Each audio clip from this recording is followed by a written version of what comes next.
What's the mood ahead of this one then? Yeah, we're good. We're doing what we would normally do. We've come off a really good week of training this week. We've had 2 really good sessions, so the mood's strong, the mood's looking forward, and we're confident going into the weekend. You must feel the teams and the squad's in a very good place. Yeah, we knew that with the squad keep growing and injuries coming back and having a full strength squad available, we knew it was always going to get better, which means intensity in training's gone up, competitive levels have gone up. You can see now that people are thinking, am I going to play? Am I even going to be in the squad?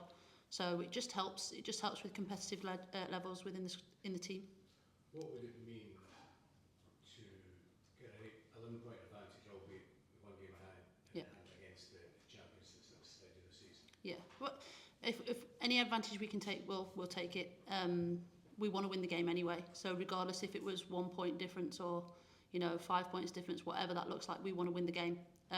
We put ourselves under that amount of pressure, really. We take the pressure, we know it comes from outwards, but also within. We put that expectations on ourselves. So, if we can go that far ahead, then we'll take it with both hands.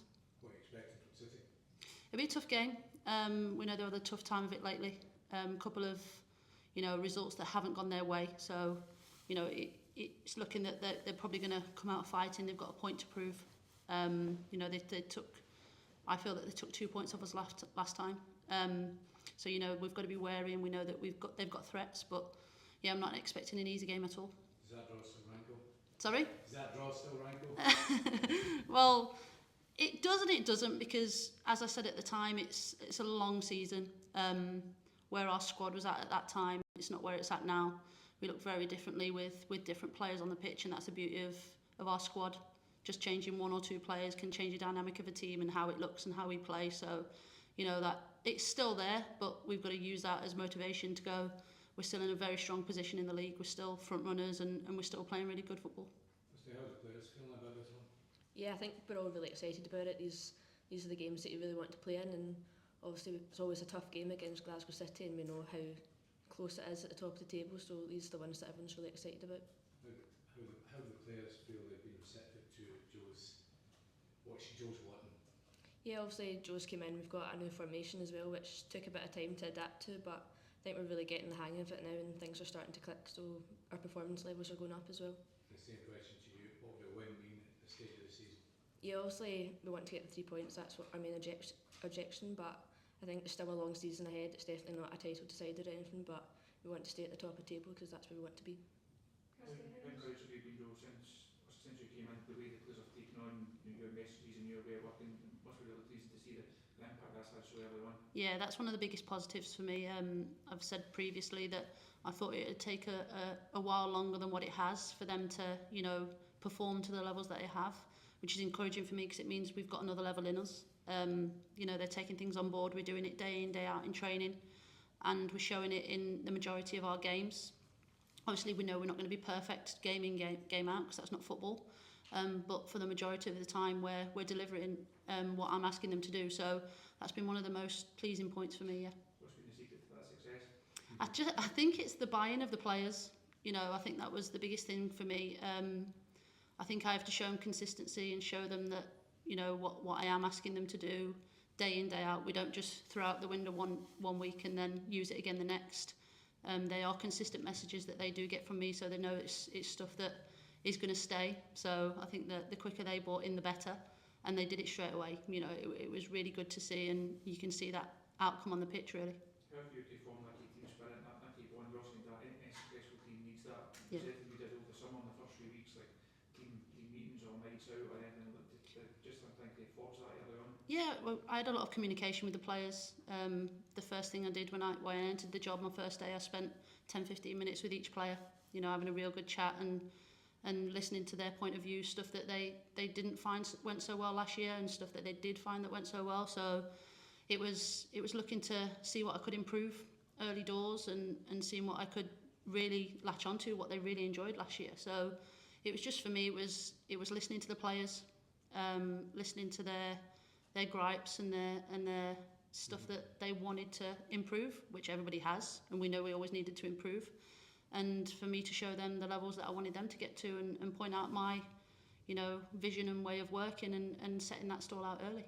Just yourself, firstly, how beneficial was that type of communication and having You don't have to just... Yeah, and I think that's something that's really important to be a successful team, is the communication between the players and the manager. I think you build a level of trust that you can then take onto the pitch, and you know Jo's never going to moan at you for making a mistake, or that she'll praise you as long as you've tried the right thing, and that's so important. It builds confidence within the team and for yourself. Jo, can I ask injury update? Sarah Ewens and Kathy Hill? Yeah, Sarah Ewens is looking good.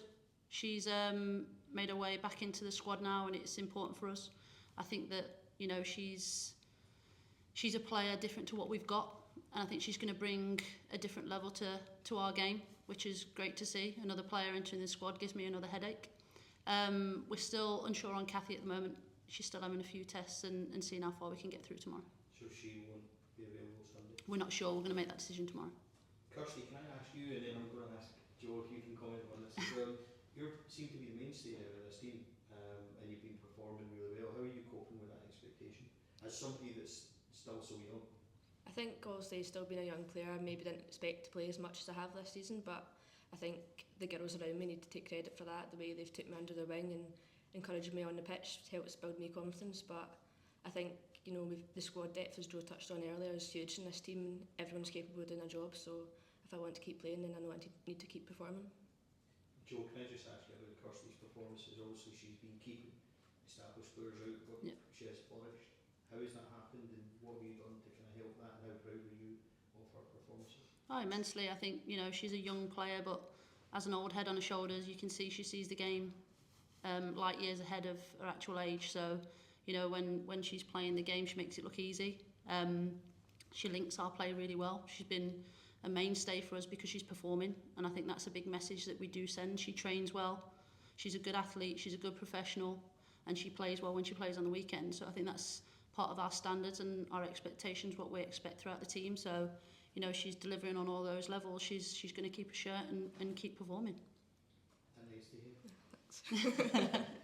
We've spoke before about the youngsters in the team as such, but like Mia, Jodie, Kirsty, the elevation of these players this year has been incredible. So it was great to see Laura Berry come in and score her first goal last week. So is this, I've asked you this before, but not to kind of repeat myself, but that's the plan of the club, to keep influencing the youngsters and get them in the team, and do you foresee a kind of similar pathway for Laura that the girls have already shown? Absolutely, and it'll always come back on those players. I don't think they would be in that position and be able to play the amount of minutes that they've played if it wasn't warranted.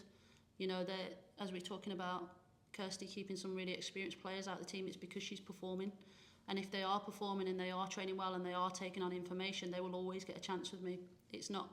Doesn't really matter so much about their age. If they can prove that they can do it day in, day out, where the stuff matters on the training pitch, then they will always get a chance to perform on a Sunday. And that's what we've seen on numerous occasions now, that the players have stepped up, and I think it's only credit to them and shows the work that they're putting in, day out, and not just on the pitch but off the pitch as well. You know, they're really integrated into the team well. They're doing a lot of work off the pitch, in team meetings, making sure that they're taking on information really well. So, you know, they're doing everything that they can to get as many minutes as they can. Can I just ask you as well, probably Kirsty, I'll ask you first, and then Jo, if I can ask you this sort of same question, but if we go back to the Celtic game a couple of weeks ago when Rangers went behind, there was no panic, there was no change in how we adopted our style, and it was just saying keep the ball on the ground, keep playing. You popped up with the equaliser, and then we went ahead and won that game. And I'm not going to say it was comfortable, but in playing football we were by far the better side. And we've maybe seen last year where we've struggled in those positions, and that's been a complete turnaround. How much are you enjoying that, and how much does that speak volumes for the players actually believing in what Jo is trying to implement and the style that we're trying to do? Yeah, definitely. I think it shows our character as a team. We spoke after the game and we said that we never quite performed as well as we could have until we went 1-0 down. So I think that's something that we need to kind of implement from the start of the game rather than wait until we're 1-0 down. But it just shows the resilience that we've got to be able to go and get that equaliser, and then even more to get the winner. It just shows that we're all together on the pitch, and the subs that came on in that game especially, I think they had a huge impact as well. So again, that's the squad depth, that no matter who comes on the pitch, the standard's not going to drop. So it's here for you, Jo, just no matter what happens in the game, keep playing, keep our style, keep playing the game. Yeah, we've got a way of playing and a style of playing. Know that what we have been doing has been working. So for me, there was no panic. I knew we was always going to create chances. I knew we had subs that come off the bench and make an impact and change the game. You know, a Brogan for a Lizzie Arnott looks very different, and it can change our style of play and how we want to attack. So we know that we can change a game with subs. I think our subs in that game took us on to another level when we needed it. And I think just the consistency of the players knowing what we're working towards. You know, we give the same messages. We knew how we could beat Celtic, and the girls showed that throughout the game. We knew that there was no panic. So I think for me it showed that the players had that belief in what we were doing and knew that we was always going to create a chance, and knew we had some excellent players on the end of it to produce a moment of magic, really. Okay. Joe, would you consider this game to be a season-defining moment if you were to create that gap and goal influence? No, not really, because we've seen how much it can change just in the matter of a couple of weeks. If you have a tough run of fixtures, then you know two losses or a couple of draws can just make that gap even bigger.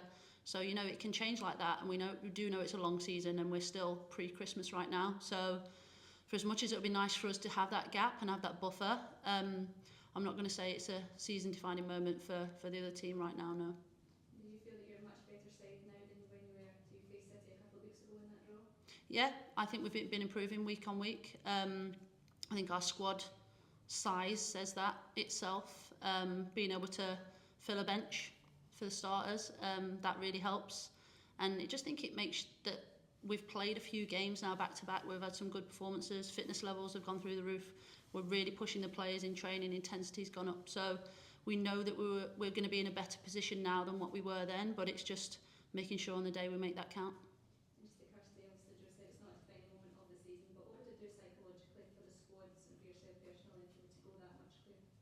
Yeah, obviously having a gap at the top of the table, that's what we all want. I think that's just going to help us build momentum going into the rest of the games. But as I said earlier, it's still a long season, but it's just going to help build confidence and help us believe in ourselves a bit more that we're more than capable of doing it. And just finally, how much do you feel your international duties have helped you in your domestic game? Yeah, I think obviously getting international experience is great for a young player. Obviously we had 2 tough games last time, but I think they're only going to help me get better, and that's what every young player wants, is to be able to keep improving. And come up against tough opposition is always hard, but at the end of the day it's just going to make you a better player. Joe, can I just ask one quick final question? Yeah.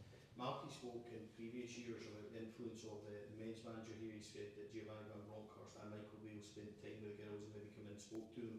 Obviously Philip Clement has been here for a month now. Yeah. How have you found him, and has he had any influence or came to speak to you about the women's team and the women's side of it? Yeah, we've not had too much interaction up to now. It's, you know, I think it's a busy time that he's taken over and he's got a job to do himself. So we've had a few conversations, not been too much influence on what we're doing and how we're doing things. I think, you know, that for as much as we do help each other out and we do have conversations about how things are going and how each other's finding it, I think that, you know, like he probably has a little bit of respect to say that's your bag, you stick to it, you know best in that role. So, you know, I'm sure there will come a moment where we do have a little bit more time to deep dive into things and have a good chat, but it's not come up to yet. Okay guys, good, thank you. Thank you.